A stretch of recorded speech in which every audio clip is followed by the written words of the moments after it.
shine.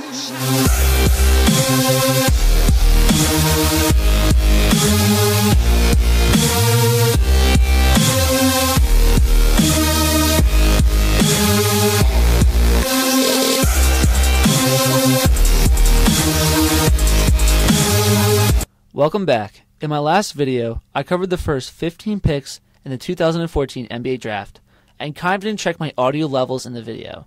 So turn it up if you want to hear the audio and the background music. Today I'm covering picks 16 to 30, while also having my first real reaches and falls in the draft that could possibly go down. Some quick updates. Adrien Wojnarowski of Yahoo Sports tweeted that power forward Julius Randle could possibly need foot surgery that didn't heal properly in college, but the young power forward refuted that claim, possibly trying to save his draft stock. This could have a serious impact in how the first round plays out if he falls past the Kings at 8, who are looking to trade the pick for a veteran according to reports. Embiid has also worked out for the Cavs, and if he checks out medically, will be the leading man for the first player called on June 26. Now to the picks. At 16, the Chicago Bulls are now on the clock. With the 16th pick in the 2014 NBA Draft, the Chicago Bulls select Adrien Payne, power forward, Michigan State. Adrien Payne has seen his stock considerably rise from junior to senior year. You won't see many 6'10 power forwards knock down consistent threes, and I mean the guy is really consistent. He shot 42.3% behind the arc, considerably better than most wings in the draft, and finished the year shooting over 50%. I've seen point guards Tyler Ennis and Elfrid Payton here, but with the Bulls moving Taj Gibson to the starting lineup after getting hosed in the 6th Man of the Year voting, the Bulls would make a huge mistake not adding the skill set of Payne, especially since they are looking to amnesty Carlos Boozer. With the 19th pick, they will hope to land Ennis in an attempt to solidify the backcourt spot for off-injured star Derrick Rose. With the 17th pick in the 2014 NBA Draft, the Boston Celtics select Jordan Adams, shooting guard, UCLA. One of my major reaches, the Celtics need shooting in the worst way, as their stagnant offense could use a power surge, and it comes from an unlikely source. Adams here would be the highest I've seen him mocked, but he's only a sophomore, and offers the most upside of the shooting guards still on the board. Out of the big three in UCLA, which includes Kyle Anderson and Zach LaVine, Adams stood out with the best possibility of translating quickly to the NBA. His true shooting percentage was over an astounding 60%, and with Avery Bradley becoming a free agent, the Celtics would not be missing much by adding Adams. He won't blow you away in the eye test, and needs to become a more physical in the paint player and becoming a more multi-dimensional talent. If they in fact land Love and Adams, Boston would get 2 impact stars in my opinion, and challenge the Raptors in the Atlantic Division. The Phoenix Suns trade the 18th pick in the 2014 NBA Draft to the Toronto Raptors for the 20th pick, 2 future second-round picks, and future draft considerations, and with that pick, select Tyler Ennis, point guard Syracuse. The fall from grace of Tyler Ennis comes to a halt after the hometown Raptors snatch the point guard. Kyle Lowry is a free agent, and his replacement wouldn't cost as much if Toronto makes the move to get Ennis. The Raptors have an important decision in the offseason after the breakthrough season in the East, and Ennis wouldn't be a serious drop-off from Kyle Lowry. I'm hyping this guy up because I was impressed by what he brought to the Qs in his only year. He made countless money shots and showed unbelievable poise running the show for the Orangemen. He does have a similar game to Lowry, evident by his steal totals and lack of elite athleticism. Whichever route they go, I believe the Raptors will retain the Atlantic title, but adding Ennis is a must-need and is definitely worth the trade-up. With the 19th pick in the 2014 NBA Draft, the Chicago Bulls select TJ Warren, small forward, NC State. I'm going back and forth between Payton and Warren at 19, but re-signing Enigma DJ Augustine back into the second point guard role would go a lot farther than drafting Payton and missing out on a scorer like Warren. Offense last year was impossible to come by for the Bulls without Derrick Rose. With the nation's number 2 scorer in Warren still on the board, he could be inserted into the wing spot and offer substantial upside with his scoring ability. I'm a little skeptical of his build due to his frame, but if he sharpens it up in the offseason, the Bulls won't have to worry. What they're getting is a guy that will come in and take pressure off guys like Rose, Joakim Noah, and Jimmy Butler in the half-court sets the Bulls like to run. A major problem few have noticed is his 26.7 three-point shooting last year though. Despite those numbers, Chicago loves the mid-range game, fitting Warren style of play. With the 20th pick in the 2014 NBA Draft, the Phoenix Suns select Yousef Nurkic, center, Bosnia. The Suns are a surprisingly deep team with little holes to fill, and with the emergence of center Miles Plumlee, the 5 position hasn't been a serious hindrance on the team, as was expected in the beginning of the season. Looking at his game, he does share some similarities with Plumlee, and I took notice of one play, where he stripped the point guard and took it for the dunk the opposite way. That just screams Phoenix Suns right there. If Plumlee doesn't follow through in his second year in Phoenix, Nurkic is a pretty solid insurance policy after a 1-year stash overseas. Picking up some additional picks for 2 places back in the draft would be another future idealistic trade for GM Ryan McDonough, and Yousef Nurkic could be a name many people become familiar with. With the 21st pick in the 2014 NBA Draft, the Oklahoma City Thunder select power forward Clint Capela, Switzerland.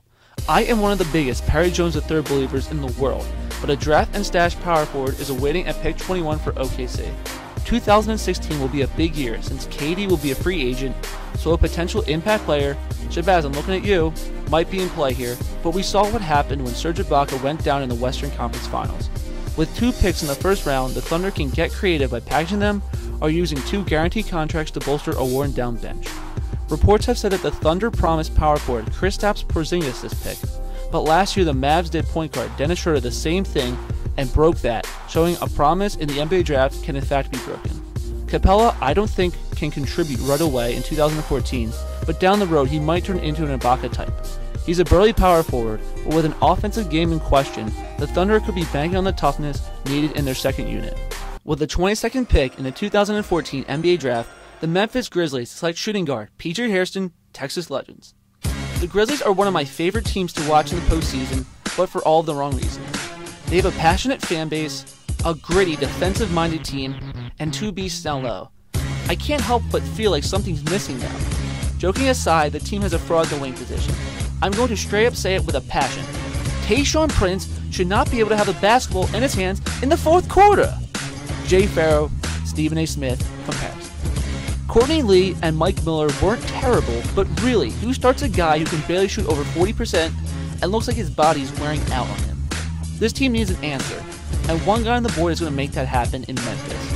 PJ Hairston is one of my favorite players in the back end of the draft, and one who I think will make a definite impact at the next level. Hairston is ideally built at 6'6", 220, and just tore up the D-League this year before he was eligible to be drafted. His stats all around were really impressive, but he will seriously get noticed if he attacks the rim more often, utilizing his frame.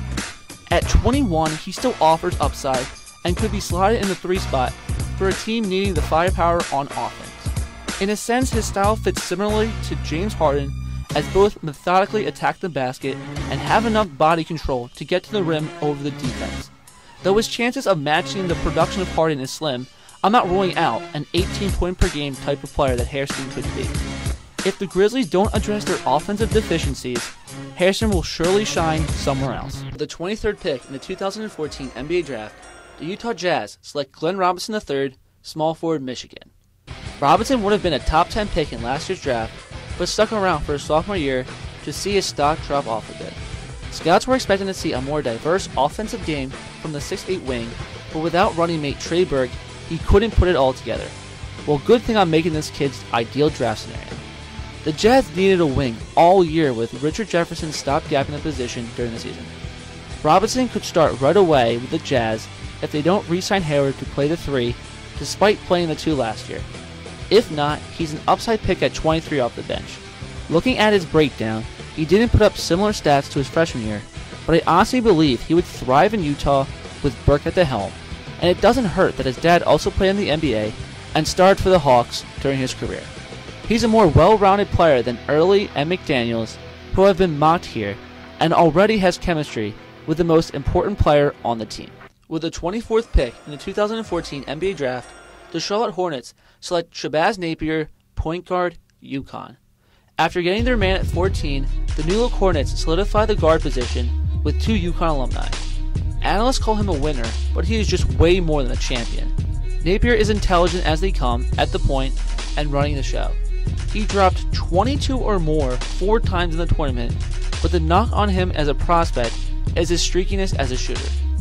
He utilizes, like Kemba Walker, a lot of pick and rolls and tries to create his own shot similar to McDermott.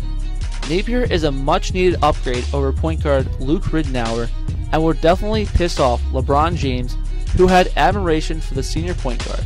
With Napier, Charlotte is looking like a serious threat in the East for years to come. With the 25th pick in the 2014 NBA Draft, the Houston Rockets select Cleanthony early, small forward, Wichita State.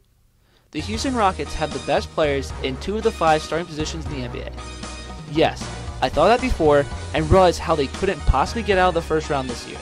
With Omri Caspi, Francisco Garcia, and Donatas Marniunas representing the 2 to 4 spots, one of them needs an upgrade.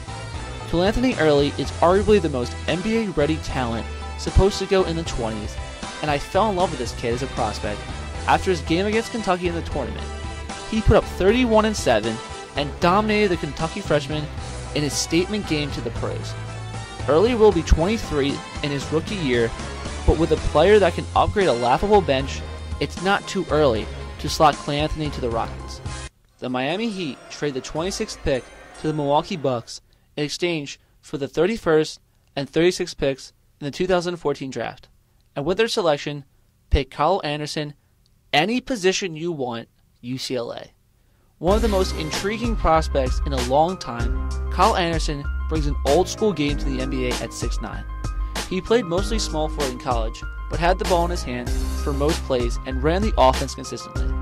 The Bucks add another tall piece to the lineup, who now have an identity as a lengthy team and would love to get size out on the perimeter. Anderson averaged solid numbers across the board, but in an up-tempo style, his stock is fluctuating due to his insanely slow game and release on his jumper.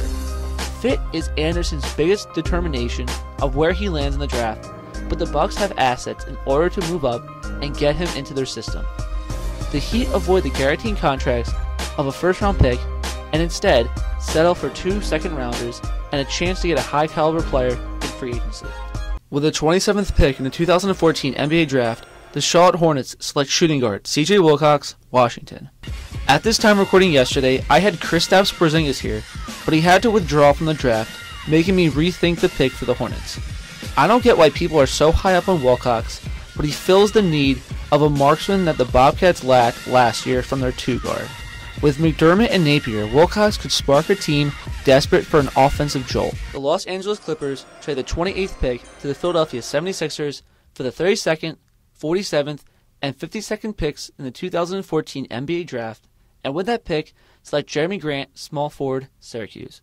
In the latter part of the first round, we see teams either go for the draft and stash or fill in a spot that is in need. Grant is a physical force who would fit tremendously in the second unit of the Sixers, spelling Jabari Parker or Thaddeus Young if he's not traded by draft day. The Sixers led the league in possessions per game, and with Grant's high motor, could spark the team on the boards and would be a lethal pairing with Michael Carter-Williams. There are serious problems with the prospect, however. The small forward has no jumper whatsoever and is an undersized forward at the next level. The Sixers would love his athleticism, perfect for their style of play, and would hope to live with a player who gets baskets with solely his skill. With the 29th pick in the 2014 NBA Draft, the Oklahoma City Thunder select Elfrid Payton, point guard, Louisiana Lafayette. Some doubt he'll fall this far, but if the Bulls and Thunder pass with their picks previously, he's in play for the Thunder to get a steal late in the draft. He's young for a junior at college at 20, but is a polished point guard after facing Doug McDermott in the first round of the NCAA tournament, holding his own in the contest. Though he isn't offensively polished as Gary Payton, the glove got many points off steals similar to what Elfrid brings to the point guard position and especially useful in the Thunder's second rotation. Without a jumper, Payton might not last one in the league, but if he develops his game with Westbrook and KD in OKC, that's not a bad set of mentors to work with on a shooting stroke. Concluding the first round, with the 30th pick in the 2014 NBA Draft, the San Antonio Spurs select Jarnell Stokes, power forward, Tennessee. I'm high on Stokes after his junior year averaging a double-double for the season. He's only 20 and brings serious toughness to the power forward position. With the Spurs up 3-1 on the Heat in the finals, the question looms for power forward Tim Duncan on retiring after winning the championship for possibly his last time. If so, Stokes or even Michigan's Mitch McGary are options here, though I prefer Stokes in many aspects. He's a physical specimen on the floor, but is strictly limited to the forward position despite his wingspan. Boris Diaw has surprised me with his stellar play in the finals, but the Tennessee product fits what the Spurs do in the draft: groom talent and wait for the benefits.